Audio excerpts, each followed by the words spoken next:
Hello, my name is Amanda Thompson and I am with Allied Instructional Services. This video is intended for TVIs who've already installed JAWS and have worked through the process of setting up the basic settings and gone through the initial setup phase. It is intended to help you guide yourself in creating the first lesson or set of lessons. So it's called I Got JAWS Installed, Now What? A lot of times I hear TVIs ask where they can find already created lessons for technology, specifically for JAWS. And we don't see a lot of those available online or anywhere because JAWS, Windows, and technology in general are always changing. For example, I started creating some JAWS videos in the second week of November, and by the third week of November, JAWS 2021 has come out and changed some of the things that I had included in my videos just a couple days ago. Another reason is students are all starting from different places and our lessons need to be individualized. We have to make sure our lessons build on what the student already knows and builds on their strengths while targeting things that are weaknesses for them. So every lesson is going to look different and every first lesson is going to specifically be a little different for each student. I did want to include the resource by Rosa Maurer called Learning JAWS Lessons in Review. It's the most common set of lessons for JAWS, but it was created for Windows 7 and an older version of JAWS than what's available on the market today. So if you access these lessons from Paths to Technology or from Google, keep in mind that some of the things on here are going to be different from the versions that you're using today. It's a great starting point, but you'll probably need to tweak those lessons if you choose to use them. Also, education in general is very different from when we were using Windows 7. And so we're looking at a lot more learning management systems that are cloud-based, and we might need to focus a lot more of our initial instruction on those software features versus probably using Microsoft Word initially, like we would have done even just a year ago. When creating our first set of lessons, it's important to decide where we need to start with our student. The first lesson should make your student feel successful. We should be empowering the student to do something that he or she wants to do. We really need to take the time to think about the end user in this, and buy-in from your student is going to be extremely important. We can keep in mind to start small and realistic. We probably won't teach them an entire string of commands in the first lesson because we want to build confidence. So make sure that you choose an objective that is reasonable. Learning new technology definitely takes time and practice to figure out. So when creating that first lesson or group of lessons, make sure you're allowing the student time to practice the keyboard commands. We probably don't want to throw at them, 7 to 10 new commands without allowing them to practice them functionally in ways that are relevant between learning the commands. Obviously, we're going to get frustrated along the way. The student will get frustrated, the TVI will get frustrated. That's okay.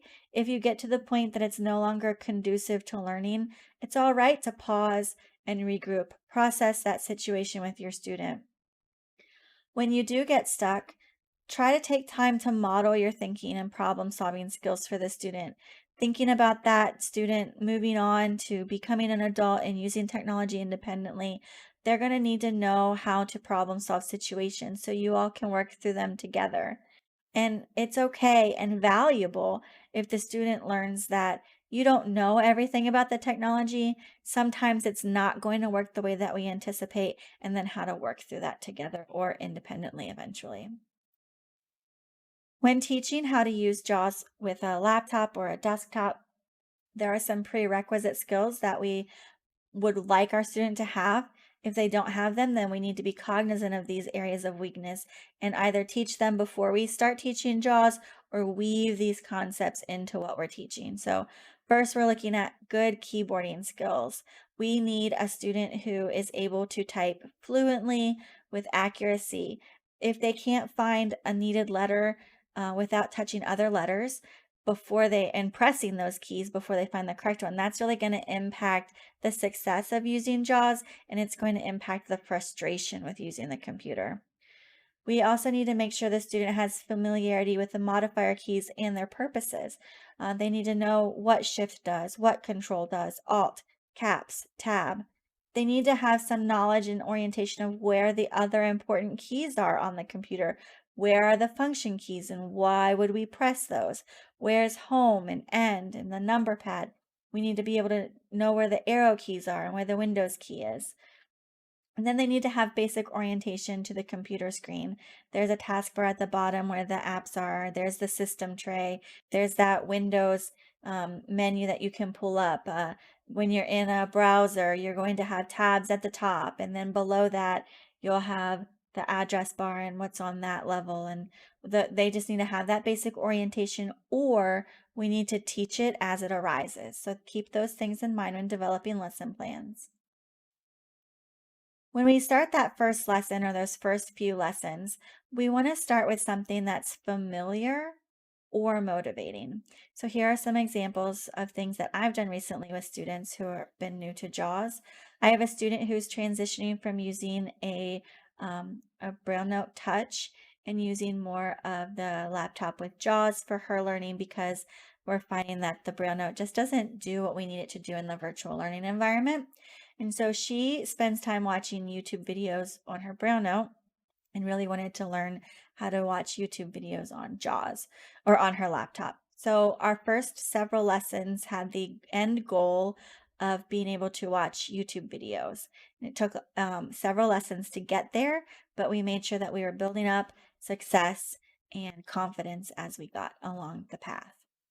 Then I have another student who enjoys reading. So her motivating activity was to be able to read a passage on a topic of her choice within the Google platform G Suite in Google Docs. So that was motivating for her. And then, other students of mine have wanted to be able to play games. So even just being able to use the Windows key and then open the game by typing the name of the software could be a good first lesson, because you're teaching some of those fundamentals for how to use JAWS and how to use a computer. Some other things to consider when developing and starting to teach your first few lessons are, it's important to have your own resources handy. Yes, we probably need to do some Googling while we're teaching, but having physical or digital copies already pulled up so that you can quickly go look for whatever you need to look for, or go wherever you need to go without having a delay. Even if you're teaching in person or virtually, that's going to be really important. It's definitely okay to Google your answers. There are hundreds and hundreds and hundreds of resources or keyboard commands or ways to do things that are going to impact our teaching, and we can't have all the answers all the time, so Googling is fine.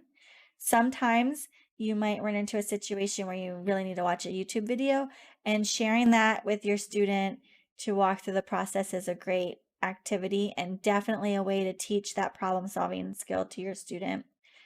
When in doubt, if you still can't find the answer, you can call tech support, have your student be there with you, and put the phone on speaker so the student can listen to what that would sound like. Teaching a student how to call Freedom Scientific and ask those questions is valuable for them in the long run.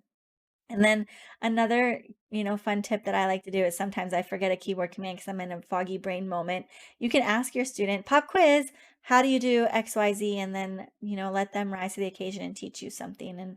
And you can even just tell them that you wanted to check and make sure they knew what was going on. So before I end the video, I just want to show you one of my favorite JAWS keyboard command setups. We're going to put this on SharePoint, but it's by, I guess you say, Decay. And it is a list of JAWS resources all in one place. It's one page long, and it has the most important key commands or combos that you might want to use when initially teaching JAWS. So I'm going to put this in SharePoint for you, but I just wanted to share that, and hopefully these videos are useful and helpful to you and you have an idea of where to start. Hope you have a great day.